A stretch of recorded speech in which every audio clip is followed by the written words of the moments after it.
ഒരു മുസ്ലിം നല്ലൊരു മനുഷ്യനാകാത്തിടത്തോളം അദ്ദേഹത്തിന് ഒരു മുസ്ലിമാകാൻ കഴിയില്ല. എല്ലാ മതങ്ങളും അങ്ങനെ പറയുന്നില്ല എന്ന് ഞാൻ ക്ഷമാപൂർവ്വം പറയട്ടെ. നിങ്ങൾ മറ്റു മതങ്ങളെപ്പറ്റി പഠിച്ചിട്ടില്ല. എനിക്കൊരു വലിയ പ്രഭാഷണത്തിന് നടത്തുവാൻ സാധിക്കും.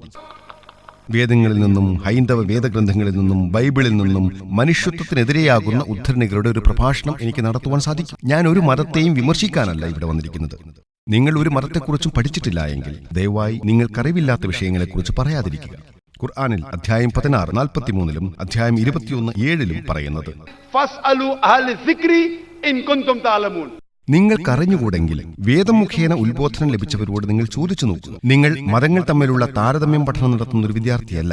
അറിവില്ലാതെ ദയവായി അഭിപ്രായങ്ങൾ പറയാതിരിക്കുക. ബൈബിളിൽ നിന്നും മനുഷ്യത്വത്തിന് എതിരെയുള്ള നിരവധി വചനങ്ങൾ എനിക്ക് ഉദ്ധരിക്കുവാൻ സാധിക്കും. ഖുർആനിൽ നിന്നും പ്രവാചകൻ നബി സല്ലല്ലാഹു അലൈഹി വസല്ലമയുടെ അധ്യാപനങ്ങളിൽ നിന്നും മനുഷ്യത്വത്തിനെതിരെ നിൽക്കുന്ന ഒരു വചനമെങ്കിലും കാണിക്കുവാൻ ഞാൻ നിങ്ങളെ വെല്ലുവിളിക്കുന്നു. അതുകൊണ്ട് എല്ലാ മതങ്ങളും അങ്ങനെ പറയുന്നുവെന്ന് എന്നോട് പറയാതിരിക്കുക. ക്ഷമിക്കണം, നിങ്ങളുടെ അറിവ് വളരെ പരിമിതമാണ്. നിങ്ങൾ മനുഷ്യത്വത്തെക്കുറിച്ച് പറഞ്ഞുവല്ലോ, ആ വിഷയത്തിൽ നിങ്ങൾ 2ാം ക്ലാസ്സിലാണ്. ഞാൻ പറയുന്നത് സ്കൂൾ ഘട്ടം വിജയിക്കുന്നതിനെക്കുറിച്ച് മാത്രമല്ല, ബിരുദവും ബിരുദാനന്തര ബിരുദവും ഉൾപ്പെടെയുള്ളവ നേടുന്നതിനെക്കുറിച്ചാണ്. ഇസ്ലാം എന്നത് ഉയർന്ന നിലവാരത്തിലുള്ളതാണ്. മനുഷ്യത്വം എന്നത് താഴ്ന്ന നിലവാരത്തിലുള്ളതാണ്. ഒരു മുസ്ലിമിന് നല്ലൊരു മനുഷ്യനാകാതെ നല്ലൊരു മുസ്ലിമാകാൻ സാധ്യമല്ല. മനുഷ്യത്വത്തിനെതിരെ നിൽക്കുന്ന ഇസ്ലാമിലെ ഒരു അധ്യാപനം കാണിക്കുവാൻ ഞാൻ നിങ്ങളെ വെല്ലുവിളിക്കുന്നു.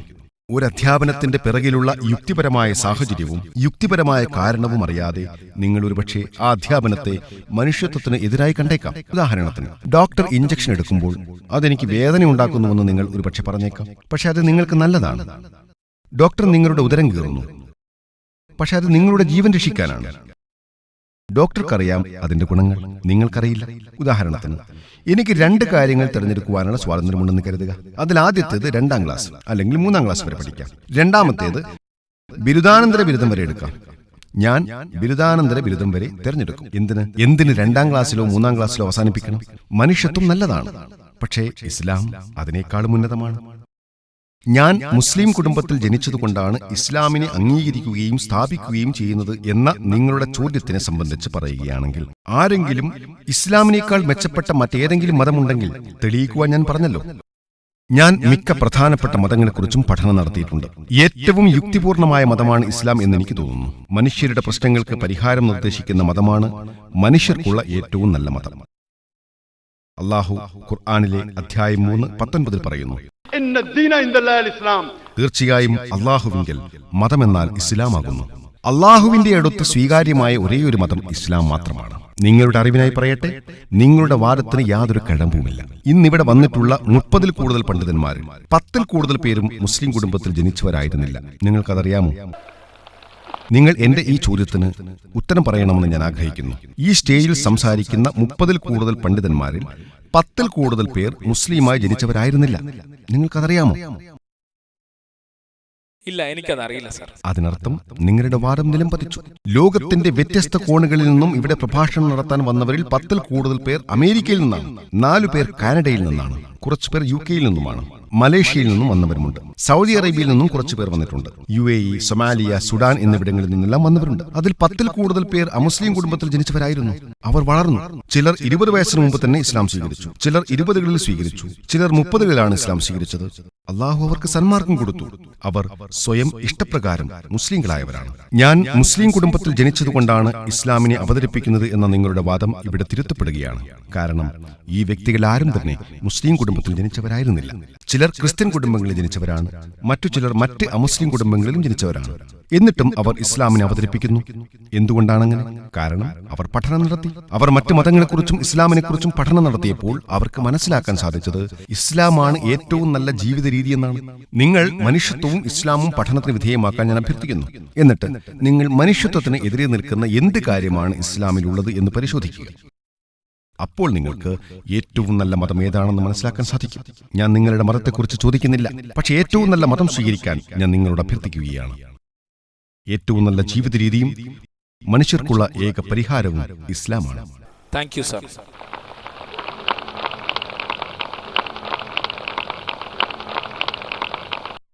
ഹലോ ഡോക്ടർ നായിക്, എൻ്റെ പേര് മഹേന്ദ്രകുമാർ. ഞാൻ MBA കഴിഞ്ഞ ഒരാളാണ്. ഞാൻ തോമസ് കുക്ക് എയർപോർട്ടിൽ ജോലി ചെയ്യുന്നു. എന്റെ ചോദ്യം മാംസാഹാരത്തെക്കുറിച്ചാണ്. അത് ഇസ്ലാമിൽ അനുവദനീയമാണ്. മൃഗങ്ങൾക്ക് ജീവനുണ്ടല്ലോ. നിങ്ങൾക്ക് അതൊരു അക്രമമായി തോന്നുന്നില്ലേ? എന്റെ അടുത്ത ചോദ്യം, ഇസ്ലാമിൽ മാംസഭക്ഷണം നിർബന്ധമാണോ? ശുദ്ധ സസ്യഭുക്കായ ഒരു മനുഷ്യന് ഇസ്ലാമിനെ പിൻപറ്റാൻ സാധിക്കുമോ? സഹോദരൻ മഹേന്ദ്രകുമാർ നല്ലൊരു ചോദ്യമാണ് ചോദിച്ചിരിക്കുന്നത്. ഇസ്ലാമിൽ എല്ലാവരും മാംസാഹാരം കഴിക്കുന്നു. നിങ്ങൾ മൃഗങ്ങളെ കൊല്ലുന്നു. എന്തുകൊണ്ടാണ് ജീവവസ്തുക്കളെ ഇസ്ലാം അനുവദിക്കുന്നത്? ഒരു മുസ്ലിമിന് ശുദ്ധ സസ്യബുക്കാകുവാൻ സാധ്യമാണ്. സഹോദര, ഒരു മുസ്ലിമിന് ശുദ്ധ സസ്യബുക്കായിക്കൊണ്ട് തന്നെ നല്ലൊരു മുസ്ലിം ആകുവാൻ സാധിക്കും. മാംസാഹാരം ഭക്ഷിക്കുകയെന്നത് ഇസ്ലാമിൽ നിർബന്ധമായ കാര്യമല്ല. പക്ഷെ അള്ളാഹു മാംസാഹാരം ഭക്ഷിക്കുവാനുള്ള അനുവാദം തന്നിട്ടുണ്ട്.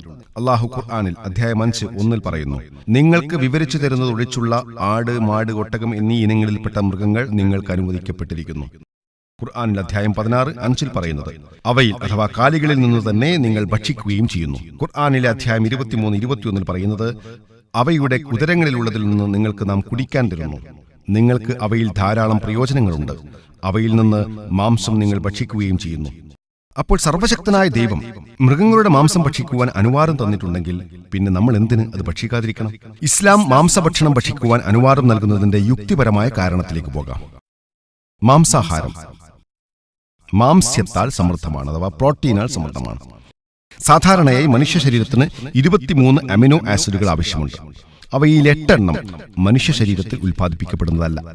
അവ ബാഹ്യമായി ഭക്ഷണം മുഖേന നൽകപ്പെടേണ്ടതാണ്. ഇവയെ സർവ്വപ്രധാനമായ അമിനോ ആസിഡുകൾ എന്നാണ് പറയുന്നത്. ഒരു സസ്യാഹാരത്തിൽ പോലും ഈ 8 അമിനോ ആസിഡുകൾ ഒരുമിച്ച് ലഭിക്കുന്നില്ല. അത് മാംസാഹാരത്തിലൂടെ മാത്രമേ ലഭിക്കുകയുള്ളൂ. അതിനാൽ സസ്യാഹാരത്തെക്കാൾ കൂടുതൽ പോഷക ഗുണങ്ങളുള്ളത് മാംസാഹാരത്തിലാണ്. എന്നു തന്നെയല്ല, നിങ്ങൾ സസ്യബുക്കുകളായ മൃഗങ്ങളുടെ പല്ലുകളുടെ ഘടന പരിശോധിച്ചു നോക്കൂ. പശു, ആട്, ചെമ്മരിയാട് പോലെയുള്ള സസ്യബുക്കുകൾക്ക് പരന്ന പല്ലുകളുടെ ഘടനയാണെന്ന് മനസ്സിലാകും. അവർ സസ്യങ്ങൾ മാത്രമേ ഭക്ഷിക്കാറുള്ളൂ, മാംസാഹാരം ഭക്ഷിക്കാറില്ല. നിങ്ങൾ മാംസബുക്കുകളായ മൃഗങ്ങളുടെ പല്ലുകളുടെ ഘടന പരിശോധിച്ചു നോക്കൂ. പുലി, കടുവ, സിംഹം പോലെയുള്ള മാംസബുക്കുകൾക്ക് കൂർത്ത പല്ലുകളുടെ ഘടനയാണെന്ന് മനസ്സിലാകും. അവ മാംസാഹാരം മാത്രമേ ഭക്ഷിക്കാറുള്ളൂ, സസ്യഭക്ഷണം ഭക്ഷിക്കാറില്ല. നമ്മൾ മനുഷ്യർക്ക് പരന്നതും കൂർത്തതുമായ പല്ലുകളുണ്ട്. അതായത് നമുക്ക് മിശ്രബുക്കുകളുടെ പല്ലുകളുടെ ഘടനയാണ്. ഭീഷ്മരോട് ഞങ്ങൾ എന്തു ഭക്ഷണമാണ് പൂർവ്വപിതാക്കളെ സംതൃപ്തരാക്കാൻ യജ്ഞത്തിൽ നൽകേണ്ടത് എന്ന് ചോദിക്കുന്നു. നിങ്ങൾ സസ്യങ്ങളും കുറ്റിച്ചെടികളും പച്ചക്കറികളും യജ്ഞത്തിൽ നൽകിയാൽ നമ്മുടെ പൂർവ്വപിതാക്കൾ 1 മാസത്തേക്ക് സംതൃപ്തരാകും. മത്സ്യം കൊടുത്താൽ 2 മാസത്തേക്കും, മാംസം കൊടുത്താൽ 3 മാസത്തേക്കും, മുയലിനെ കൊടുത്താൽ 4 മാസത്തേക്കും, ആടിനെ കൊടുത്താൽ 5 മാസത്തേക്കും, ഉപ്പിട്ടുണക്കിയ പന്നിമാംസം കൊടുത്താൽ 6 മാസത്തേക്കും, പക്ഷികളെ കൊടുത്താൽ 7 മാസത്തേക്കും, മാനിനെ കൊടുത്താൽ 8 മാസത്തേക്കും, അങ്ങനെ തുടർന്നുകൊണ്ടേയിരിക്കും. ഒരു വലിയ ഭക്ഷണ പട്ടിക തന്നെയുണ്ട്. എരുമയെ കൊടുത്താൽ 11 മാസത്തേക്കും. നിങ്ങൾ പശുവിന്റെ മാംസം യജ്ഞത്തിൽ കൊടുത്താൽ നമ്മുടെ പൂർവികർ 1 വർഷത്തേക്ക് സംതൃപ്തരാകുന്നതാണ്. നിങ്ങൾ കണ്ടാമൃഗത്തിന്റെയോ ആടിന്റെയോ ചുവന്ന മാംസം കൊടുക്കുകയാണെങ്കിൽ നമ്മുടെ പൂർവികർക്ക് അറുതി വരാത്ത കാലത്തോളം സംതൃപ്തി ലഭിച്ചുകൊണ്ടേയിരിക്കും. അതുകൊണ്ട് ഹൈന്ദവ വേദഗ്രന്ഥങ്ങൾ പ്രകാരം മാംസഭക്ഷണം കഴിക്കുന്നത് ഒരു പാപമല്ല. ജീവവസ്തുക്കളെ കൊല്ലരുതെന്ന അഹിംസാ സിദ്ധാന്തത്താൽ സ്വാധീനിക്കപ്പെട്ട ചില ഹൈന്ദവരാണ് മാംസഭക്ഷണം നിഷിദ്ധമാണെന്ന വാദം പ്രചരിപ്പിച്ചത്. ഏതെങ്കിലും ഒരു ജീവിയെ കൊല്ലുന്നത് പാപമാണെന്ന് പറയുന്ന അഹിംസാ സിദ്ധാന്തത്തെക്കുറിച്ച് പറയുകയാണെങ്കിൽ സസ്യങ്ങൾക്കും ജീവനുണ്ടെന്ന കാര്യം അറിയാമോ സഹോദര? നിങ്ങൾക്കതറിയാമോ സഹോദര? അപ്പോൾ ഒരു ജീവവസ്തുവിനെ കൊല്ലുന്നത് പാപമാണെങ്കിൽ ഒരു സസ്യത്തെയും കൊല്ലുന്നത് പാപമാണ്. പിന്നെ എന്തിനാണ് നിങ്ങൾ സസ്യങ്ങളെ ഭക്ഷിക്കുന്നത്? അപ്പോൾ നിങ്ങൾ അത് അംഗീകരിക്കുന്നു. വളരെ നല്ല കാര്യം, ശരി. ചില സഹോദരങ്ങൾ ഇപ്രകാരം പറയാറുണ്ട്, സസ്യങ്ങൾക്ക് ജീവനുണ്ടെന്ന് ഞങ്ങൾ അംഗീകരിക്കുന്നു, പക്ഷേ സസ്യങ്ങൾക്ക് വേദന അനുഭവപ്പെടില്ല. അപ്പോൾ മൃഗത്തെ കൊല്ലുന്നതിനേക്കാൾ ചെറിയ പാപമാണ് സസ്യത്തെ കൊല്ലുന്നത്. നിങ്ങൾ ശ്രദ്ധിക്കേണ്ട ഒരു കാര്യമുണ്ട്. ശാസ്ത്രം പുരോഗമിച്ചതോടുകൂടി സസ്യങ്ങൾക്കും വേദന അനുഭവപ്പെടുമെന്ന് കണ്ടെത്താൻ സാധിച്ചിട്ടുണ്ട്. പക്ഷെ അവയുടെ രോദനം മനുഷ്യർക്ക് കേൾക്കുവാൻ സാധ്യമല്ല. കാരണം മനുഷ്യകാതുകൾക്ക് 1 സെക്കൻഡിൽ 20 ചാക്രികാവർത്തി മുതൽ 20,000 ചാക്രികാവർത്തി ശബ്ദതരംഗങ്ങളുടെ ദോലന നിരക്കുകൾ വരെ മാത്രമേ കേൾക്കുവാൻ സാധിക്കുകയുള്ളൂ. ഈ നിരക്കിന് മുകളിലും താഴെയുമുള്ള ശബ്ദതരംഗങ്ങൾ കേൾക്കുവാൻ മനുഷ്യർക്ക് സാധ്യമല്ല. അമേരിക്കയിലെ ഒരു കർഷകൻ ഒരിക്കൽ സസ്യങ്ങളുടെ രോദനം മനുഷ്യകാതുകൾക്ക് കേൾപ്പിക്കാൻ പറ്റുന്ന ഒരു ഉപകരണം കണ്ടുപിടിച്ചു. അതിലൂടെ സസ്യങ്ങൾക്ക് ജലം ആവശ്യമായിരുന്ന ഘട്ടങ്ങൾ അദ്ദേഹം മനസ്സിലാക്കി. മറ്റൊരിക്കൽ ഒരു സഹോദരൻ വന്ന് എന്നോട് ഇപ്രകാരം പറയുകയുണ്ടായി, സഹോദര സാക്കിർ, സസ്യങ്ങൾക്ക് ജീവനുണ്ടെന്ന് ഞാൻ അംഗീകരിക്കുന്നു. അതുപോലെ അവയ്ക്ക് വേദന അനുഭവപ്പെടും എന്നതും ഞാൻ അംഗീകരിക്കുന്നു. പക്ഷേ സസ്യങ്ങൾക്ക് മൃഗങ്ങളെക്കാൾ 2 ഇന്ദ്രിയങ്ങൾ കുറവാണ്. അതുകൊണ്ട് സസ്യങ്ങളെ കൊല്ലുന്നത് മൃഗങ്ങളെ കൊല്ലുന്നതിനേക്കാൾ ചെറിയ പാപമാണ്. ഞാൻ ചോദിക്കട്ടെ സഹോദര, നിങ്ങളുടെ ജ്യേഷ്ഠൻ ജനിച്ചത് ബധിരനും മൂകനുമായിട്ടാണ്. അദ്ദേഹം മുതിർന്നയാളായപ്പോൾ ആരോ അദ്ദേഹത്തെ വധിക്കുകയുണ്ടായി. നിങ്ങൾ ജഡ്ജിയോട് എന്റെ ജ്യേഷ്ഠൻ 2 ഇന്ദ്രിയങ്ങൾ കുറവുള്ള നിലക്കാണ് ജനിച്ചത്, അദ്ദേഹത്തിന് സംസാരിക്കാനും കേൾക്കാനും കഴിയില്ലായിരുന്നു, അതുകൊണ്ട് അദ്ദേഹത്തിന്റെ മരണത്തിന് കാരണക്കാരനായ വ്യക്തിക്ക് കുറഞ്ഞ ശിക്ഷ കൊടുത്തോളൂ എന്ന് നിങ്ങൾ പറയുമോ? വാസ്തവത്തിൽ നിങ്ങൾ ഇരട്ട ശിക്ഷ നൽകാനാണ് ആവശ്യപ്പെടുക. കാരണം എന്റെ സഹോദരൻ ബധിരനും മൂകനുമായിരുന്നു, അദ്ദേഹം നിഷ്കളങ്കനായ ഒരു വ്യക്തിയായിരുന്നു. അതുകൊണ്ട് ഇസ്ലാമിൽ 2 ഇന്ദ്രിയങ്ങൾ കുറവ്, 3 ഇന്ദ്രിയങ്ങൾ കുറവ് തുടങ്ങിയ വാചകങ്ങൾക്ക് യാതൊരു പ്രസക്തിയുമില്ല. വാസ്തവത്തിൽ ഖുർആനിലെ അധ്യായം 2 സൂക്തം 168 പറയുന്നത്, മനുഷ്യരെ, ഭൂമിയിലുള്ളതിൽ നിന്ന് അനുവദനീയവും വിശിഷ്ടവുമായത് നിങ്ങൾ ഭക്ഷിച്ചുകൊള്ളുക. ഭക്ഷണം അനുവദനീയവും വിശിഷ്ടവുമായിട്ടുള്ളിടത്തോളം കാലം നിങ്ങൾക്കത് ഭക്ഷിക്കാവുന്നതാണ്. ഒരു അമുസ്ലിം മാംസാഹാരം കഴിക്കുന്നില്ലെങ്കിൽ വ്യക്തിപരമായി എനിക്ക് യാതൊരു പ്രശ്നവുമില്ല. അത് കഴിക്കുന്നത് പാപമാണെന്നും കുറ്റമാണെന്നും പറയുമ്പോൾ മാത്രമാണ് ഞാൻ മറുപടി നൽകുന്നത്. ഇന്ത്യയിലുള്ള അമുസ്ലിങ്ങൾ മാംസാഹാരം കഴിക്കുന്നില്ലെങ്കിൽ എനിക്കത് ഗുണകരമാണ്. ഇന്ത്യയിലുള്ള അമുസ്ലിങ്ങൾ എല്ലാവരും മാംസാഹാരം കഴിക്കുവാൻ തുടങ്ങിയാൽ മട്ടന്റെയും ബീഫിന്റെയും വില വർദ്ധിക്കും. അത് കാരണമായിട്ട് ഞാൻ കൂടുതൽ വില കൊടുത്ത് അവ വാങ്ങേണ്ടി വരും. അതുകൊണ്ട് വ്യക്തിപരമായി എനിക്ക് യാതൊരു പ്രശ്നവുമില്ല. എന്റെ ഉത്തരം താങ്കൾക്ക് തൃപ്തികരമായിരുന്നു എന്ന് ഞാൻ വിശ്വസിക്കുന്നു. തീർച്ചയായും. വേണമെങ്കിൽ ഇനി മുതൽ നിങ്ങൾക്ക് ശുദ്ധ സസ്യഭുക്കായിട്ടും ജീവിക്കാം. നിങ്ങൾക്ക് വേണമെങ്കിൽ മാംസാഹാരം ഭക്ഷിക്കുകയും ചെയ്യാം. മാംസാഹാരം നിങ്ങളെ കൂടുതൽ ആരോഗ്യവാനാക്കും. പക്ഷെ നിങ്ങൾ ശുദ്ധ സസ്യഭുക്കായി ജീവിക്കുന്നത് പാപമൊന്നുമല്ല. നിങ്ങളുടെ ചോദ്യത്തിനുള്ള ഉത്തരം ഞാൻ പറഞ്ഞു എന്ന് വിശ്വസിക്കുന്നു. സർ, ഞാൻ ഡോക്ടർ കൽപ്പന. ബന്ധുക്കളെ വിവാഹം കഴിക്കാൻ ഇസ്ലാം പ്രോത്സാഹിപ്പിക്കുന്നുണ്ടോ എന്നതാണ് എന്റെ ചോദ്യം. വൈദ്യശാസ്ത്രം പറയുന്നത് ബന്ധങ്ങൾക്കുള്ളിൽ വിവാഹം കഴിക്കുന്നത് കാരണമായി ധാരാളം അംഗവൈകല്യങ്ങൾ സംഭവിക്കുന്നുണ്ട് എന്ന് നിങ്ങൾക്കറിയാമായിരിക്കുമല്ലോ. ദയവായി വിശദീകരിക്കാമോ? സഹോദരിയുടെ ചോദ്യം ഇസ്ലാം അടുത്ത ബന്ധുക്കളെ വിവാഹം കഴിക്കാൻ പ്രോത്സാഹിപ്പിക്കുന്നുണ്ടോ എന്നാണ്. വിവാഹത്തെ സംബന്ധിച്ച് പറയുകയാണെങ്കിൽ ഖുർആനിൽ അല്ലാഹു അധ്യായം 4 22 മുതൽ 25 വരെയുള്ള വചനങ്ങളിൽ പറയുന്നത്, നിഷിദ്ധമായ ചില വിവാഹങ്ങളുണ്ട്. അതായത് നിങ്ങൾക്ക് നിങ്ങളുടെ മാതാവിനെയും മകളെയും മാതൃ സഹോദരിയെയും പിതൃ സഹോദരിയെയും തുടങ്ങി ഒരു പട്ടിക തന്നെ വിവാഹബന്ധം നിഷിദ്ധമായ ബന്ധുക്കളെ ഈ വചനങ്ങൾ പറയുന്നുണ്ട്. പക്ഷെ നിങ്ങളുടെ മാതാപിതാക്കളുടെ സഹോദര സന്താനങ്ങളെ വിവാഹം കഴിക്കാൻ അനുവാദമുണ്ട്. പക്ഷെ സഹോദരൻ സഹോദരിയെയോ പിതാവിനെയോ മാതാവിനെയോ വിവാഹം കഴിക്കുന്നത് നിരോധിക്കപ്പെട്ടതാണ്. പക്ഷേ മാതാവിന്റെയോ പിതാവിന്റെയോ സഹോദരങ്ങളുടെ സന്താനങ്ങളെ വിവാഹം കഴിക്കാവുന്നതാണ്. ഇന്ന് ശാസ്ത്രം പറയുന്നത് രക്തബന്ധമുള്ള സഹോദരങ്ങൾ തമ്മിൽ വിവാഹിതരായാൽ അവരുടെ സന്താനങ്ങൾക്ക് ജനിതക വൈകല്യങ്ങൾ വരാനുള്ള സാധ്യത വളരെ കൂടുതലാണ്. അതായത് സഹോദരനും സഹോദരിയും തമ്മിലും പിതാവും മകളും തമ്മിലും മാതാവും മകനും തമ്മിലും, അല്ലെങ്കിൽ നിങ്ങളുടെ പിതാവിന്റെ സഹോദരനെയും സഹോദരിയെയും പോലുള്ള ബന്ധുക്കളുമായുള്ള വിവാഹത്തിലാണ് ജനിതക വൈകല്യങ്ങൾ കൂടുതൽ സംഭവിക്കുക. അതുകൊണ്ട് ഇസ്ലാം ഇത്തരം വിവാഹങ്ങളെ നിരോധിക്കുന്നു. മാതാപിതാക്കളുടെ സഹോദരങ്ങളുടെ സന്താനങ്ങളുമായുള്ള വിവാഹം ഇസ്ലാം അനുവദിക്കുന്നു. പക്ഷേ ഇന്ന് ശാസ്ത്രം പറയുന്നത് ഇത്തരം വിവാഹബന്ധങ്ങളിൽ കൂടി ജനിക്കുന്ന സന്താനങ്ങൾക്ക് ജനിതക വൈകല്യങ്ങൾ സംഭവിക്കാമെന്നാണ്. പക്ഷെ അതിന്റെ സാധ്യതകൾ വളരെ കുറവാണ്. അപരിചിതരായ ബന്ധുക്കളല്ലാത്ത സ്ത്രീ പുരുഷന്മാർ തമ്മിൽ വിവാഹം കഴിക്കുന്നത് അനുവദനീയമാണ്. പക്ഷെ അവയിലും ജനിതക വൈകല്യങ്ങളുള്ള സന്താനങ്ങൾ ജനിക്കാം. അപ്പോൾ ജനിതക തകരാറുകൾ കുടുംബത്തിനുള്ളിലുള്ള വിവാഹബന്ധങ്ങളിലൂടെയുള്ള സന്താനങ്ങൾക്ക് മാത്രമേ ഉണ്ടാവുകയുള്ളൂ എന്നർത്ഥമില്ല. വളരെ അടുത്ത രക്തബന്ധമുള്ള സഹോദരങ്ങൾ തമ്മിൽ വിവാഹം കഴിച്ചാൽ അതിനുള്ള സാധ്യത വളരെ കൂടുതലാണ്. പിതാവ് പിതാവിന്റെ സഹോദരൻ പോലെയുള്ളവ. പക്ഷേ മാതാപിതാക്കളുടെ സഹോദരങ്ങളുടെ സന്താനങ്ങളെ വിവാഹം കഴിക്കുമ്പോൾ അപരിചിതരെ വിവാഹം കഴിക്കുന്നതിനേക്കാൾ ജനിതക തകരാറുകൾ ഉണ്ടായേക്കാം. പക്ഷെ അതിനുള്ള സാധ്യത വളരെ കുറവാണ്. ഡോക്ടർ അഹമ്മദ് സക്കറിന്റെ അഭിപ്രായ പ്രകാരം നിങ്ങൾ തലമുറയായി വളരെ അടുത്ത രക്തബന്ധുക്കളെ വിവാഹം ചെയ്യരുത് എന്നൊരു നബിവചനമുണ്ട്. നിങ്ങൾ തലമുറയായി അടുത്ത ബന്ധങ്ങളിൽ നിന്ന് വിവാഹം കഴിക്കുമ്പോഴാണ് പ്രശ്നങ്ങൾ ഉണ്ടാവുക. അല്ലാത്ത പക്ഷം പ്രശ്നമില്ല. വൈദ്യശാസ്ത്രത്തിലും അങ്ങനെ തന്നെയാണ് പറയുന്നത്. പക്ഷേ തലമുറകളായി അടുത്ത ബന്ധുക്കൾ തമ്മിലുള്ള വിവാഹം തുടർന്നു പോവുകയാണെങ്കിൽ ജനിതക തകരാറുകളുള്ള സന്താനങ്ങൾക്കുള്ള സാധ്യതകൾ കൂടുതലാണ്. അല്ലാത്ത പക്ഷം സാധാരണയായി പ്രശ്നങ്ങളൊന്നും തന്നെയില്ല. ഞാൻ സഹോദരിയുടെ ചോദ്യത്തിനുള്ള ഉത്തരം പറഞ്ഞു എന്ന് വിശ്വസിക്കുന്നു. അസ്സലാമു അലൈക്കും. എനിക്ക് 2 ചോദ്യങ്ങൾ ചോദിക്കുവാനുണ്ട്. എന്തുകൊണ്ടാണ് ഒരു മുസ്ലിം സ്ത്രീക്ക് ഒരു അമുസ്ലിമിനെ വിവാഹം കഴിച്ചുകൊണ്ട് മുസ്ലിമായി തുടരുവാൻ അനുവാദമില്ലാത്തത്? ഇസ്ലാമിൽ ഒരു പുരുഷന് 4 വിവാഹം വരെ ആകാമെന്നാണല്ലോ. ഒരു പുരുഷൻ രണ്ടാമതൊരു വിവാഹം കഴിക്കുമ്പോൾ ആദ്യ ഭാര്യയെ അറിയിക്കേണ്ടതുണ്ടോ? അതോ അയാൾക്ക് ആദ്യ ഭാര്യയെ അറിയിക്കാതെ തന്നെ രണ്ടാമതൊരു വിവാഹം ചെയ്യാമോ? സഹോദരി 2 ചോദ്യങ്ങളാണ് ചോദിച്ചിരിക്കുന്നത്. ആദ്യത്തെ ചോദ്യം, ഒരു പുരുഷൻ രണ്ടാമതൊരു വിവാഹം കഴിക്കുമ്പോൾ ആദ്യ ഭാര്യയെ അറിയിക്കേണ്ടത് നിർബന്ധമാണോ? സഹോദരിയുടെ രണ്ടാമത്തെ ചോദ്യം, ഒരു മുസ്ലിമിന് എന്തുകൊണ്ടാണ് അമുസ്ലിം സ്ത്രീയെ വിവാഹം കഴിക്കാൻ അനുവാദമില്ലാത്തത്? മുസ്ലിം കുടുംബത്തിൽ ജനിച്ച ഒരു പെൺകുട്ടിക്ക് എന്തുകൊണ്ട് ഒരു അമുസ്ലിമിനെ വിവാഹം കഴിച്ചുകൊണ്ട് ഇസ്ലാമിനെ പിൻപറ്റി ജീവിച്ചുകൂടെ? കാരണം അത് സൃഷ്ടാവായ അള്ളാഹുവിന്റെ അധ്യാപനങ്ങൾക്കെതിരെ നിൽക്കുന്നു. അള്ളാഹു ഖുർആനിന്റെ അധ്യായം 2:221 പറയുന്നത്, ബഹുദൈവ വിശ്വാസികൾക്ക് അവർ വിശ്വസിക്കുന്നതുവരെ നിങ്ങൾ വിവാഹം കഴിപ്പിച്ചു കൊടുക്കുകയും ചെയ്യരുത്. സത്യവിശ്വാസിയായ ഒരു അടിമയാണ് ബഹുദൈവ വിശ്വാസിയേക്കാൾ നല്ലത്. അവൻ നിങ്ങൾക്ക് കൗതുകം ജനിപ്പിച്ചാലും ശരി. അദ്ദേഹം ലോകത്തിലെ ഏറ്റവും സൗന്ദര്യമുള്ള മനുഷ്യനായാലും ശരി, ലോകത്തെ ഏറ്റവും വലിയ ധനികനായാലും ശരി, പക്ഷെ അദ്ദേഹം ഒരു അമുസ്ലിമാണ്. ഒരു മുസ്ലിമായ മനുഷ്യൻ കറുത്തവനായാലും സൗന്ദര്യമില്ലാത്തവനായാലും അടിമയായാലും അദ്ദേഹമാണ് അമുസ്ലിമിനേക്കാൾ മികച്ചത്. അതുപോലെ ആ വചനം തുടർന്ന് പറയുന്നത്, ബഹുദൈവ വിശ്വാസിനികളെ അവർ വിശ്വസിക്കുന്നതുവരെ നിങ്ങൾ വിവാഹം കഴിക്കരുത്. സത്യവിശ്വാസിനിയായ ഒരു അടിമ സ്ത്രീയാണ് ബഹുദൈവ വിശ്വാസിനിയേക്കാൾ നല്ലത്. അവൾ നിങ്ങൾക്ക് കൗതുകം ജനിപ്പിച്ചാലും ശരി. അതിനുള്ള യുക്തിപരമായ കാരണം, ഒരു വാഹനത്തിന്റെ ഒരു ടയർ സൈക്കിളിന്റേതും മറ്റേത് ഒരു ട്രക്കിന്റേതുമാണെങ്കിൽ ആ വാഹനം ഓടുമോ? സ്വാഭാവികമായിട്ടുമില്ല. എല്ലാ ടയറുകളും തുല്യമായിരിക്കണം. തുടർന്ന് നിങ്ങൾ ചോദിച്ചത്, ഒരു അമുസ്ലിമിനെ വിവാഹം ചെയ്തുകൊണ്ട് ഒരു സ്ത്രീക്ക് നല്ലൊരു മുസ്ലിമായി ജീവിക്കാൻ സാധിക്കുമോ എന്നാണ്. ഇസ്ലാമിൽ ഞങ്ങൾക്ക് ഞങ്ങളുടെ ഇണയും സ്വർഗത്തിൽ പ്രവേശിക്കണമെന്നുണ്ട്. അവൾ സ്വർഗത്തിലേക്കുള്ള വഴി കണ്ടെത്തിക്കഴിഞ്ഞു. ആ വഴി ഇസ്ലാമാണെന്ന് അവൾ തിരിച്ചറിഞ്ഞു കഴിഞ്ഞു. അവൾ ഖുർആനിനെയും ഹദീസിനെയും പിൻപറ്റേണ്ടതുണ്ട്.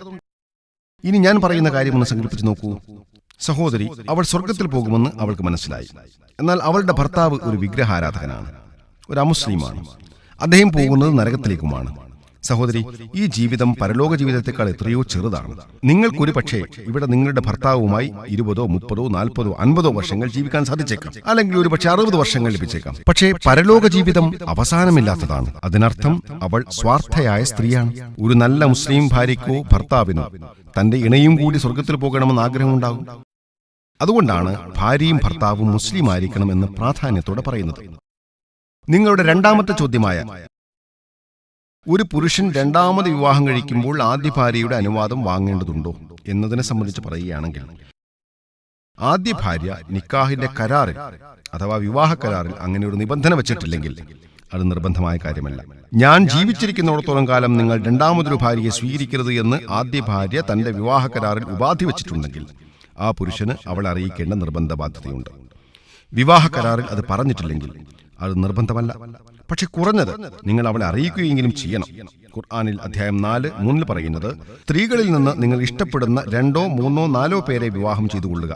എന്നാൽ അവർക്കിടയിൽ നീതി പുലർത്താനാവില്ലെന്ന് നിങ്ങൾ ഭയപ്പെടുകയാണെങ്കിൽ ഒരുവളെ മാത്രം വിവാഹം കഴിക്കുക. അപ്പോൾ ഒന്നിൽ കൂടുതൽ വിവാഹം കഴിക്കണമെങ്കിൽ പാലിക്കപ്പെടേണ്ട നിബന്ധന ഭാര്യമാർക്കിടയിൽ നീതി പുലർത്തണമെന്നതാണ്. അപ്പോൾ നിങ്ങൾ ഭാര്യയെ അറിയിക്കുന്നില്ല എങ്കിൽ എങ്ങനെയാണ് നിങ്ങൾക്ക് ഭാര്യമാർക്കിടയിൽ നീതി പുലർത്താൻ സാധിക്കുക? നിങ്ങൾ ഓഫീസിൽ പോകുന്നു എന്ന് കള്ളം പറയും, അല്ലെങ്കിൽ ബോംബെക്ക് വെളിയിൽ പോകുന്നു എന്ന് കള്ളം പറയും. പക്ഷെ നിങ്ങൾ പോകില്ല.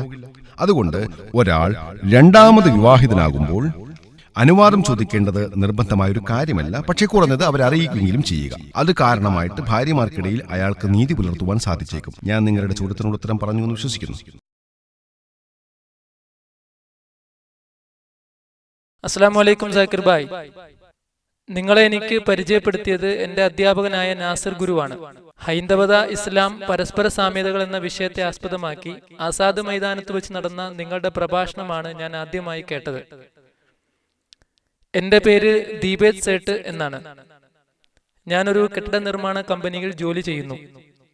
എന്റെ സഹപ്രവർത്തകരുമായി ഈ വിഷയം ചർച്ച ചെയ്തപ്പോൾ ഉണ്ടായ ഒരു സംശയമാണ് ഇന്ന് നിങ്ങളോട് ചോദിക്കുന്നത്.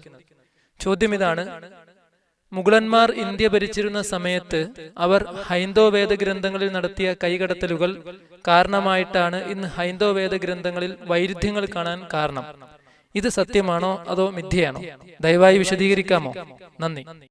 സഹോദരന്റെ ചോദ്യം, മുഗളന്മാർ ഇന്ത്യയിൽ വന്നപ്പോൾ ഹൈന്ദവ വേദഗ്രന്ഥങ്ങളിൽ കൈകടത്തി വൈരുദ്ധ്യങ്ങൾ ഉണ്ടാക്കി. ഇത് സത്യമാണോ മിഥ്യയാണോ എന്നതാണ്. എന്റെ പഠനത്തിന്റെ അടിസ്ഥാനത്തിൽ അതൊരു മിഥ്യാധാരണയാണ്. പക്ഷെ ഹൈന്ദവർ പറഞ്ഞ ചില കാര്യങ്ങൾ വേദഗ്രന്ഥങ്ങളിൽ വന്നിട്ടുണ്ട്.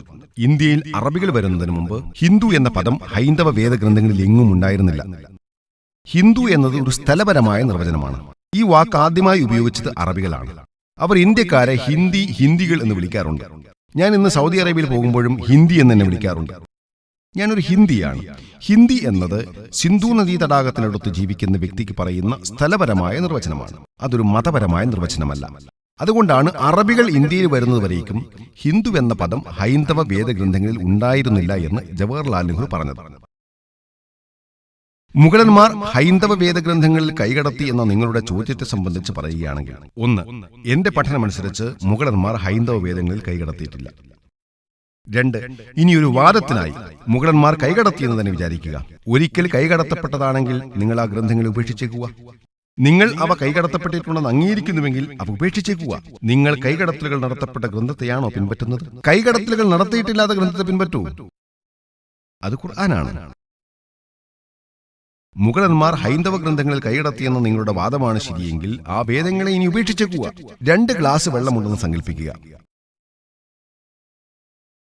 ഒന്ന് ശുദ്ധജലമാണ്, മറ്റതിൽ ഒരാൾ കുറച്ച് ചെടിവെള്ളം തെളിച്ചു. അത് നിങ്ങളുടെ മുമ്പിലാണ് ചെയ്തത്. പക്ഷേ ഒരിക്കൽ അതിൽ ചെളി ചേർക്കപ്പെട്ടാൽ നിങ്ങൾക്കത് പുറത്തെടുക്കാൻ സാധ്യമല്ല. നിങ്ങൾ ആ ഗ്ലാസ്സിലെ വെള്ളം കുടിക്കുമോ? ഇല്ല. എന്തുകൊണ്ട്? നിങ്ങൾ കറുത്ത അഴുക്ക് അതിൽ ചേരുന്നത് സ്വന്തം കൺമുന്നിൽ കണ്ടതുകൊണ്ട് നിങ്ങൾക്കത് കുടിക്കാൻ സാധ്യമല്ല. നിങ്ങൾ ആ ഗ്ലാസ്സിലെ വെള്ളം കുടിക്കുമോ? ഇല്ല. അതുകൊണ്ട് മുഗളന്മാർ ഹൈന്ദവ ഗ്രന്ഥങ്ങളിൽ കൈകടത്തിയെന്ന നിങ്ങളുടെ അഭിപ്രായം ഒരു വാദത്തിനു വേണ്ടി ഞാൻ അംഗീകരിച്ചാൽ നിങ്ങൾ അതിനെ ഉപേക്ഷിച്ചോളൂ. ശുദ്ധമായ ഗ്രന്ഥത്തെ സ്വീകരിക്കൂ, ഖുർആൻ. ഇനി നിങ്ങൾ അവ കൈകടത്തപ്പെട്ടിട്ടില്ല എന്നാണ് പറയുന്നതെങ്കിൽ ഹൈന്ദവ വേദഗ്രന്ഥങ്ങളിൽ ഖുർആനിനെ പിൻപറ്റാൻ പറയുന്നുണ്ട്. മുഹമ്മദ് നബി സല്ലല്ലാഹു അലൈഹി വസല്ലമയെ പിൻപറ്റുവാൻ ഹൈന്ദവ വേദഗ്രന്ഥങ്ങളിൽ തന്നെ പറയുന്നുണ്ട്. കൈകടത്തപ്പെട്ടുവെങ്കിൽ അവ ഉപേക്ഷിക്കുക. ഇല്ലെങ്കിൽ അവയിൽ പറയുന്നത് നിങ്ങൾ ഏകനായ ദൈവത്തെ ആരാധിക്കണമെന്നാണ്. അതിനുള്ള ഉദ്ധരണികൾ ഞാൻ നേരത്തെ പറഞ്ഞുവല്ലോ. വേദഗ്രന്ഥങ്ങളിൽ അന്തിമ പ്രവാചകനായ മുഹമ്മദ് നബി സല്ലല്ലാഹു അലൈഹി വസല്ലമയെ പിൻപറ്റാനും പറയുന്നുണ്ട്. മുഹമ്മദ് നബി സല്ലല്ലാഹു അലൈഹി വസല്ലമയുടെ ആഗമനത്തെക്കുറിച്ചുള്ള ഉദ്ധരണികൾ ഹൈന്ദവ വേദഗ്രന്ഥങ്ങളിൽ നിന്നും നിങ്ങളുടെ മുമ്പിൽ ഉദ്ധരിക്കുവാൻ എനിക്ക് സാധിക്കും. ഹൈന്ദവ വേദങ്ങൾ വായിച്ചു നോക്കൂ. ഭവിഷ്യപുരാണം പർവ്വത്രി, ഖണ്ഡത്രി, അധ്യയത്രി ശ്ലോകങ്ങൾ 5 മുതൽ 8 വരെ മുഹമ്മദ് നബി സല്ലല്ലാഹു അലൈഹി വസല്ലമയെ കുറിച്ച് പറയുന്നു. ഭവിഷ്യപുരാണം പർവ് 3, ഖണ്ഡ് 3 ശ്ലോകങ്ങൾ 10 മുതൽ 27 വരെ മുഹമ്മദ് നബി സല്ലല്ലാഹു അലൈഹി വസല്ലമയെ കുറിച്ച് പറയുന്നു. നിങ്ങൾ കുണ്ടബ് സൂക്തങ്ങൾ വായിച്ചു നോക്കൂ. അഥർവവേദത്തിലെ 20-ാം പുസ്തകത്തിലെ 127-ാം ശ്ലോകത്തിലെ 1 മുതൽ 14 വരെയുള്ള വചനങ്ങൾ മുഹമ്മദ് നബി സല്ലല്ലാഹു അലൈഹി വസല്ലമയെ കുറിച്ചാണ് പറയുന്നത്. അഥർവവേദത്തിൽ 20-ാം പുസ്തകം 21-ാം ശ്ലോകം 6-ാം വചനവും 7-ാം വചനവും മുഹമ്മദ് നബിയെ കുറിച്ച് പറയുന്നു. ഋഗ്വേദത്തിലെ 1-ാം പുസ്തകത്തിൽ 59-ാം ശ്ലോകത്തിലെ 6-ാം വചനം, 53-ാം ശ്ലോകം 9-ാം വചനം ഇവയിലൊക്കെ മുഹമ്മദ് നബി സല്ലല്ലാഹു അലൈഹി വസല്ലമയെ കുറിച്ചാണ് പറയുന്നത്. സാമവേദത്തിലെ 64-ാം അഗ്നിമന്ത്രം മുഹമ്മദ് നബി സല്ലല്ലാഹു അലൈഹി വസല്ലമയെ കുറിച്ചാണ് പറയുന്നത്. മുഹമ്മദ് നബി സല്ലല്ലാഹു അലൈഹി വസല്ലമയുടെ പേര് പറയുന്ന വേദവചനങ്ങളുമുണ്ട്. അദ്ദേഹത്തെ അഹമ്മദ് എന്ന പേരിൽ വിളിക്കുന്ന വചനങ്ങളുമുണ്ട്. പുകഴ്ത്തുന്നവൻ എന്നാണ് അതിന്റെ അർത്ഥം. സാമവേദത്തിലെ കുത്തർച്ചിക്കിലെ 1500-ാം മന്ത്രം, ഇന്ദ്രയിലെ 2-ാം അധ്യായത്തിലെ 152-ാം മന്ത്രം, യജുർവേദത്തിലെ 31-ാം അധ്യായത്തിലെ 8-ാം വചനത്തിലും ഋഗ്വേദത്തിലെ 8-ാം പുസ്തകത്തിൽ 6-ാം കീർത്തനത്തിലെ 10-ാം മന്ത്രത്തിലും അഥർവവേദത്തിൽ 8-ാം പുസ്തകത്തിൽ 5-ാം കീർത്തനത്തിൽ 16-ാം മന്ത്രവും അഥർവവേദത്തിൽ 20-ാം പുസ്തകത്തിൽ 124-ാം കീർത്തനത്തിൽ 14-ാം മന്ത്രത്തിലും ഇവയിലെല്ലാം അഹമ്മദ് എന്ന പേരിൽ തന്നെയാണ് പറയുന്നത്. മുഹമ്മദ് എന്ന പേരിൽ പറയുന്ന വചനങ്ങളുമുണ്ട്. അദ്ദേഹത്തെ നരാശൻസ എന്ന് വിളിക്കുന്നുണ്ട്. നർ എന്നാൽ മനുഷ്യൻ, ഷൻസ എന്നാൽ പ്രശംസ. അപ്പോൾ നരാശൻസ എന്നാൽ പ്രശംസക്കർഹനായ മനുഷ്യനെന്നാണ്. അതുകൊണ്ട് നിങ്ങൾ ഈ പദം അറബി ഭാഷയിലേക്ക് പരിഭാഷപ്പെടുത്തുമ്പോൾ മുഹമ്മദ് എന്ന പദം ലഭിക്കുന്നതായി കാണാം. അദ്ദേഹത്തെ മുഹമ്മദ് എന്ന് അർത്ഥം വരുന്ന നരാശൻസ എന്ന പേരിൽ നിരവധി വേദവചനങ്ങളിൽ പറയുന്നുണ്ട്. ഋഗ്വേദത്തിലെ 1-ാം പുസ്തകത്തിൽ 30-ാം കീർത്തനത്തിൽ 3-ാം വചനത്തിലും ഋഗ്വേദത്തിലെ 1-ാം പുസ്തകത്തിലെ 18-ാം കീർത്തനത്തിൽ 9-ാം മന്ത്രത്തിലും ഋഗ്വേദത്തിലെ 1-ാം പുസ്തകത്തിലെ 106-ാം കീർത്തനത്തിൽ 4-ാം മന്ത്രത്തിലും ഋഗ്വേദത്തിലെ 1-ാം പുസ്തകത്തിൽ 142-ാം കീർത്തനത്തിൽ 3-ാം വചനത്തിലും ഋഗ്വേദത്തിലെ 2-ാം പുസ്തകത്തിലെ 3-ാം കീർത്തനത്തിൽ 2-ാം വചനത്തിലും ഋഗ്വേദത്തിലെ 5-ാം പുസ്തകത്തിൽ 2-ാം കീർത്തനത്തിൽ 2-ാം വചനത്തിലും ഋഗ്വേദത്തിലെ 7-ാം പുസ്തകത്തിൽ 2-ാം കീർത്തനത്തിൽ 2-ാം വചനത്തിലും ഋഗ്വേദത്തിൽ 10-ാം പുസ്തകത്തിൽ 184-ാം കീർത്തനത്തിൽ 3-ാം മന്ത്രത്തിലും യജുർവേദത്തിലെ 21-ാം അധ്യായത്തിൽ 37-ാം വചനത്തിലും യജുർവേദത്തിലെ 21-ാം അധ്യായത്തിൽ 31-ാം വചനത്തിലും യജുർവേദത്തിലെ 21-ാം അധ്യായത്തിൽ 51-ാം വചനത്തിലും യജുർവേദത്തിലെ 20-ാം അധ്യായത്തിൽ 37-ാം വചനത്തിലും യജുർവേദത്തിലെ 20-ാം അധ്യായം 57-ാം വചനത്തിലും യജുർവേദത്തിലെ 28-ാം അധ്യായം 2-ാം വചനത്തിലും യജുർവേദത്തിലെ 28-ാം അധ്യായം 19-ാം വചനത്തിലും യജുർവേദത്തിലെ 28-ാം അധ്യായം 42-ാം വചനത്തിലും ഇതുപോലെ മുഹമ്മദ് മുഹമ്മദ് നബി സല്ലല്ലാഹു അലൈഹി വസല്ലമയെ കുറിച്ച് മാത്രം പറയുന്ന ഹൈന്ദവ വേദഗ്രന്ഥങ്ങളിലെ വചനങ്ങൾ ഉദ്ധരിച്ചുകൊണ്ടേയിരിക്കാൻ സാധിക്കും. അതുകൊണ്ട് ഏകനായ ദൈവം മാത്രമേ ഉള്ളുവെന്നും അവൻ മാത്രമേ ആരാധനക്ക് അർഹനായിട്ടുള്ളൂവെന്നും അന്തിമപ്രവാചകനായ മുഹമ്മദ് നബി സല്ലല്ലാഹു അലൈഹി വസല്ലമയെ പിൻപറ്റണമെന്നും നിങ്ങളുടെ ഹൈന്ദവ വേദഗ്രന്ഥങ്ങൾ പറയുന്നു. മുഹമ്മദ് നബി സല്ലല്ലാഹു അലൈഹി വസല്ലമയെ കൽക്കി അവതാരം എന്ന പേരിലും നിങ്ങളുടെ ഗ്രന്ഥങ്ങൾ പറയുന്നുണ്ട്. അന്തിമ പ്രവാചകൻ എന്ന രീതിയിലും പറയുന്നുണ്ട്. കൽക്കിയുടെ മാതാവിന്റെ പേര് സുമതി എന്നാണ് പറയുന്നത്. അറബിയിൽ പരിഭാഷപ്പെടുത്തിയാൽ ആമിന എന്ന വാക്ക് ലഭിക്കും. മുഹമ്മദ് നബി സല്ലല്ലാഹു അലൈഹി വസല്ലമയുടെ മാതാവിന്റെ പേര് ആമിന എന്നായിരുന്നു. ദൈവത്തിന്റെ അടിമ എന്നർത്ഥം വരുന്ന വിഷ്ണുയാഷ് എന്നാണ് കൽക്കിയുടെ പിതാവിന്റെ പേര്. അറബിയിൽ പരിഭാഷപ്പെടുത്തിയാൽ അബ്ദുള്ള എന്ന് ലഭിക്കും.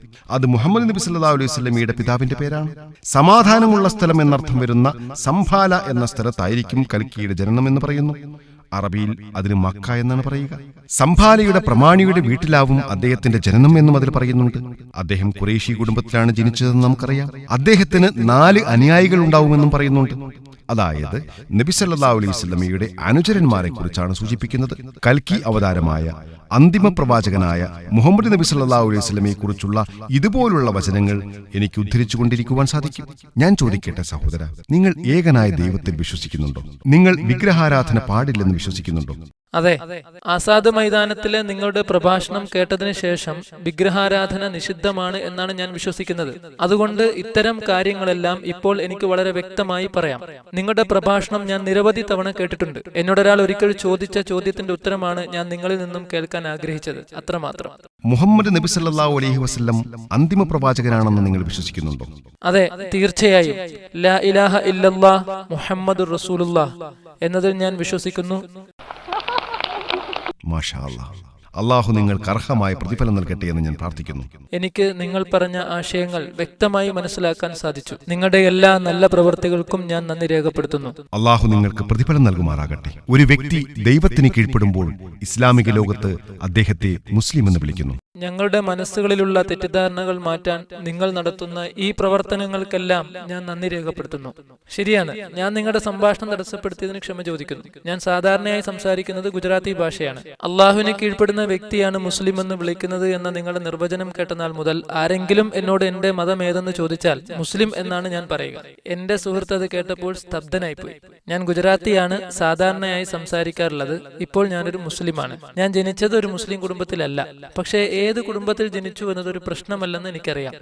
എനിക്ക് സത്യം ബോധ്യപ്പെട്ടപ്പോൾ ഞാനത് പഠിക്കുകയുണ്ടായി. ഞാൻ മനസ്സിലാക്കിയ കാര്യങ്ങൾ മറ്റുള്ളവരോട് പറയുകയും പ്രചരിപ്പിക്കുകയും ചെയ്യുന്നുണ്ട്. എന്നെ കൊണ്ട് സാധിക്കുന്നത് പോലെ ചെറിയ തോതിൽ ലഘുലേഖകളും മറ്റും നൽകാറുണ്ട്. നന്ദി സാർ. നന്ദി സഹോദര, നന്ദി. ഞാൻ നിങ്ങളെ അഭിനന്ദിക്കുന്നു.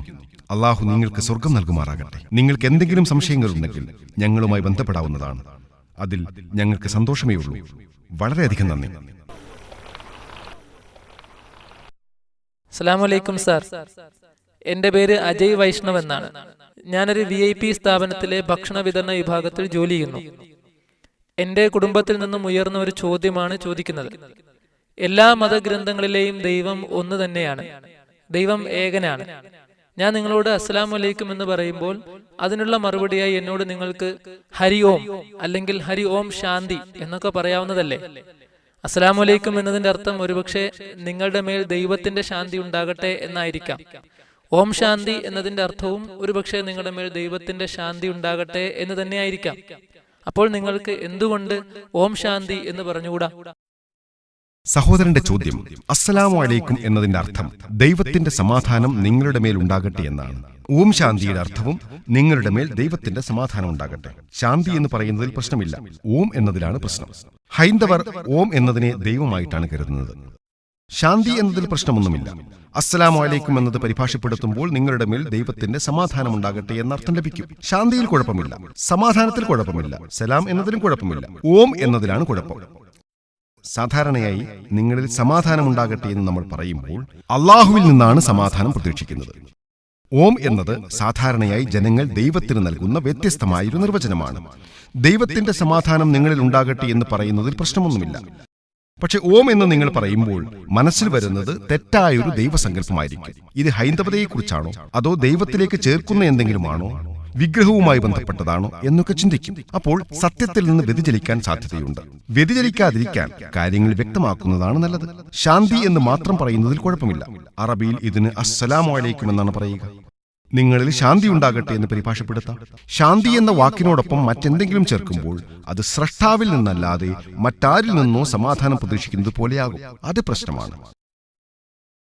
അതുകൊണ്ട് സഹോദര, ഞാൻ നിങ്ങളിൽ സമാധാനമുണ്ടെന്ന് പ്രതീക്ഷിക്കുന്നു. നിങ്ങൾ സമാധാനത്തോടെയാണ് ജീവിക്കുന്നതെന്ന് ഞാൻ പ്രതീക്ഷിക്കുന്നു. അതെ സർ. നന്ദി സഹോദര. നമസ്കാരം. എന്റെ പേര് JP ഖാർഗെ എന്നാണ്. മാംസാഹാരത്തെക്കുറിച്ച് നിങ്ങളോട് മുമ്പ് ചോദിച്ച ചോദ്യവുമായി ബന്ധപ്പെട്ടതാണ് എന്റെ സംശയം. മനുഷ്യ മനസ്സുകളിൽ മാംസാഹാരം ഉണ്ടാക്കുന്ന സ്വാധീനങ്ങൾ എന്തൊക്കെയാണ്? സഹോദരന്റെ ചോദ്യം മനുഷ്യ മനസ്സുകളിൽ മാംസാഹാരം കാരണമായിട്ടുള്ള ഫലങ്ങൾ എന്തൊക്കെയാണ് എന്നാണ്. പലതരത്തിലുള്ള ഗവേഷണങ്ങൾ നടക്കുന്നുണ്ട്. ജനങ്ങൾ എന്നോട് വ്യത്യസ്ത അഭിപ്രായങ്ങൾ പറയാറുണ്ട്. ശാസ്ത്രീയപരമായി മാംസാഹാരം ആരോഗ്യത്തിന് ഗുണകരമാണ്. അത് കാരണമായിട്ട് ശരീരത്തിന് ലഭിക്കുന്ന നേട്ടങ്ങൾ എന്തെന്നാൽ നല്ല പേശികൾ ഉണ്ടാകും, ആരോഗ്യമുള്ള വണ്ണമുള്ള നല്ല ശരീരമുണ്ടാകും, ഇവയൊക്കെയാണ്. കൂടുതൽ വിവരങ്ങൾക്കായി മാംസാഹാരം മനുഷ്യന് അനുവദനീയമോ നിഷിദ്ധമോ എന്ന വിഷയത്തിൽ ഞാൻ നടത്തിയ പ്രഭാഷണം കേൾക്കുക. നിങ്ങൾ കഴിക്കുന്ന ഭക്ഷണം നിങ്ങളുടെ സ്വഭാവത്തെ സ്വാധീനിക്കുന്നുണ്ട് എന്നൊരു ഗവേഷണ ഫലമുണ്ട്. അതിനെ അടിസ്ഥാനമാക്കിയാണോ നിങ്ങൾ ചോദിക്കുന്നത്? അതായത് നിങ്ങൾ മാംസാഹാരം കഴിക്കുന്നത് മൂലം മൃഗങ്ങളെ പോലെ പെരുമാറാൻ തുടങ്ങും, ഇതാണോ നിങ്ങൾ ഉദ്ദേശിക്കുന്ന ചോദ്യം? അതല്ല, മാംസാഹാരം ഭക്ഷിക്കുന്നത് മൂലം മനുഷ്യ മനസ്സുകളിൽ ഉണ്ടാകുന്ന ഫലങ്ങൾ എന്തൊക്കെയാണ് എന്നാണ് ഞാൻ അറിയാൻ ആഗ്രഹിക്കുന്നത്. അതാണ് ഞാനും പറഞ്ഞത്. നിങ്ങൾ മാംസാഹാരം ഭക്ഷിക്കുമ്പോൾ മൃഗങ്ങളെപ്പോലെ പെരുമാറും എന്നൊരു ഗവേഷണ ഫലമുണ്ട്. അതായത് മൃഗങ്ങളുടെ സ്വഭാവം കാണിക്കുമെന്നാണ്. നിങ്ങൾ കഴിക്കുന്ന ഭക്ഷണം നിങ്ങളുടെ സ്വഭാവത്തെ സ്വാധീനിക്കുന്നുവെന്ന ഒരു ഗവേഷണ ഫലം ഉണ്ട് എന്നതൊരു വസ്തുതയാണ്. അതുകൊണ്ടാണ് പശു, ആട്, ചെമ്മരിയാട് പോലെയുള്ള സമാധാന സ്വഭാവമുള്ള മൃഗങ്ങളെ മാത്രം ഭക്ഷിക്കാൻ മുസ്ലിങ്ങൾക്ക് അനുവാദം നൽകപ്പെട്ടിട്ടുള്ളത്. കാരണം ഞങ്ങൾ സമാധാനം ആഗ്രഹിക്കുന്ന മനുഷ്യരാണ്. അതുകൊണ്ടാണ് ഞങ്ങൾക്ക് സിംഹം, പുലി, കടുവ പോലെയുള്ള ക്രൂരമൃഗങ്ങളെ ഭക്ഷിക്കാൻ അനുവാദമില്ലാത്തത്. കാരണം ഞങ്ങൾക്ക് അക്രമാസക്തരാകാൻ ആഗ്രഹമില്ല. അതുകൊണ്ട് ഒരു വാദത്തിനായി ഞാൻ ഈ ഗവേഷണ ഫലത്തോട് യോജിച്ചാൽ തന്നെയും മുസ്ലിങ്ങൾ സമാധാന സ്നേഹികളാണ് എന്ന് പറയുവാനാണ് ആഗ്രഹിക്കുന്നത്. ആരോഗ്യത്തെ സംബന്ധിച്ച് പറയുകയാണെങ്കിൽ മാംസാഹാരം വളരെ പ്രയോജനകരമാണ്. ചില മാംസഭക്ഷണങ്ങൾ ശരീരത്തിന് ഹാനികരമാണ് എന്നതുപോലെ തന്നെ ചില സസ്യങ്ങളും ശരീരത്തിന് ഹാനികരമാണ്. ലോകത്ത് ഏറ്റവും അധികം മരണത്തിനിടയാക്കുന്ന ഭക്ഷണപാനീയം മദ്യമാണ്. സഹോദര, മദ്യം സസ്യാഹാരമോ മാംസാഹാരമോ? ഞാൻ സസ്യാഹാരമാണ് ഇഷ്ടപ്പെടുന്നത്. മദ്യം സസ്യാഹാരമോ മാംസാഹാരമോ? സസ്യാഹാരം. സസ്യാഹാരമാണ് മദ്യം. ലോകത്തെ ഏറ്റവും അധികം മരണത്തിനിടയാക്കുന്ന ഭക്ഷണം മദ്യമാണ്. മരണത്തിന് കാരണമായി നിൽക്കുന്ന രണ്ടാം സ്ഥാനക്കാരൻ പുകവലിയാണ്. പുകയിലെ സസ്യമോ മാംസമോ? പുകയിലെ സസ്യമോ മാംസമോ? ക്യാബേജോ? ആ സസ്യാഹാരമാണ്. പുകയില സസ്യാഹാരമാണ്. മുട്ടക്കോസോ? അത് സസ്യാഹാരമാണ്. ആ സസ്യാഹാരമാണ്. അതെ, സസ്യാഹാരം. അപ്പോൾ ലോകത്തെ ഏറ്റവും അധികം ആളുകളുടെ മരണത്തിനിടയാക്കുന്ന ഭക്ഷണം മദ്യമാണ്, അത് സസ്യാഹാരമാണ്. രണ്ടാം സ്ഥാനത്ത് നിൽക്കുന്നത് പുകയിലയാണ്, അതും സസ്യാഹാരമാണ്. അതുകൊണ്ട് ലോകത്ത് മാംസാഹാരത്തെക്കാൾ പ്രശ്നങ്ങൾ ഉണ്ടാക്കുന്നത് സസ്യാഹാരങ്ങളാണ്. ചില ആരോഗ്യപരമായ കാരണങ്ങളാൽ ശരീരത്തിന് ഹാനികരമായ മാംസാഹാരങ്ങൾ ഉണ്ടാകാം. പക്ഷെ ലോകത്ത് കൂടുതൽ അപകടം വരുത്തുന്നത് സസ്യാഹാരമാണ്. ഹാനികരമായ ഇവയെ സംബന്ധിച്ച് ഖുർആനിന് പറയുവാനുള്ളത് അവ നിഷിദ്ധമെന്നാണ്. ഖുർആൻ എല്ലാ സസ്യങ്ങളെയും നിരോധിക്കുന്നില്ല. ഖുർആനിൽ അധ്യായം 5 90 സൂക്തത്തിൽ മദ്യത്തെ നിരോധിക്കുന്നു. ഖുർആനിൽ അധ്യായം 2 195 സൂക്തത്തിൽ പുകവലിയെ നിരോധിക്കുന്നു. കാരണം അത് പതിയെ നടക്കുന്ന വിഷബാധയാണ്. അതുകൊണ്ട് തെറ്റായ കാര്യങ്ങൾ നിരോധിക്കപ്പെടേണ്ടവയാണ്. ഖുർആൻ എല്ലാ സസ്യങ്ങളെയും നിരോധിക്കുന്നില്ല. കൂടുതൽ വിവരങ്ങൾക്കായി നിങ്ങൾ മാംസാഹാരം മനുഷ്യന് അനുവദനീയമോ നിഷിദ്ധമോ എന്ന വിഷയത്തിലുള്ള എന്റെ പ്രഭാഷണം കാണുക. ഞാൻ നിങ്ങളുടെ ചോദ്യത്തിനുള്ള ഉത്തരം പറഞ്ഞുവെന്ന് വിശ്വസിക്കുന്നു. എന്റെ പേര് കൈലാഷ് എന്നാണ്. ഞാനൊരു നിരീശ്വരവാദിയാണ്. ഖുർആനിൽ അള്ളാഹു ഇപ്രകാരം പറയുന്നൊരു വചനമുണ്ട്: ആകാശങ്ങളും ഭൂമിയും ഉത്ഭവിച്ചത് ദൈവത്തിൽ നിന്നാണ്, തനിക്കൊരു ഇണയില്ലാതെ എങ്ങനെയാണ് ഒരു സന്താനമുണ്ടാവുക എന്നും ഖുർആൻ ചോദിക്കുന്നുണ്ട്. എന്നിരിക്കെ പിതാവില്ലാതെ ജനിച്ചൊരു സന്താനമാണ് യേശു എന്ന് എങ്ങനെ മുസ്ലിങ്ങൾ വിശ്വസിക്കും?